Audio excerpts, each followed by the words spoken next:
परंतु त्यांचे पंतू यांनी सविस्तर एवढं विषद केलं की पुढचं 5-10 वर्ष मला आता काळजी नाही त्यांच्याविषयी माहिती घेण्याची. परंतु या ठिकाणी मला सन्माननीय व्यासपीठ या आणि आदरणीय आमचे खेडेकर सर ही व्यक्तित्व यांच्या चळवळीतून, यांच्या प्रेरणेतून, यांच्या सतत धडपडीतून काहीतरी अशी व्यक्तित्व अजूनही लपलेली आहेत की दुर्लक्षित व्यक्तित्व की त्यांना समाजापुढे आणणं अत्यंत गरजेचं आहे. म्हणून पहिलं या सर्व मंडळींना मी नमन करतो.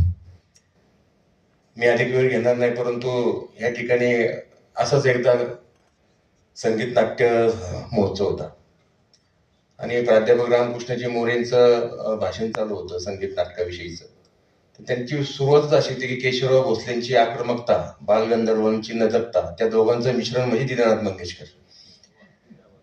आणि मग मी म्हणलं त्यांना की केशवराव भोसले कोण? तर सूर्यच असतो, म्हणजे ते काय पिढ्यानपिढ्या माणसं बदलत असतात, कालखंड बदलत असतात, हजारो वर्षाची परंपरा असते, परंतु निर्माण केलेलं कधी कालबाह्य होत नाही. तसं असतं तर गाथा ज्ञानेश्वरी शिल्लक राहिलीच नसते. म्हणून त्याच पद्धतीचं हे काम आहे. आणि मला असं वाटतं की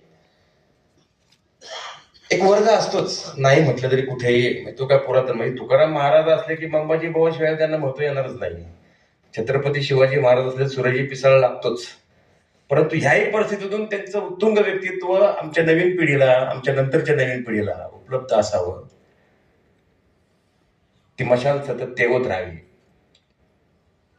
की केवळ काही विशिष्ट व्यक्तित्वच संगीत नाटकाची जबाबदारी पार पडत होते असं काही नाही.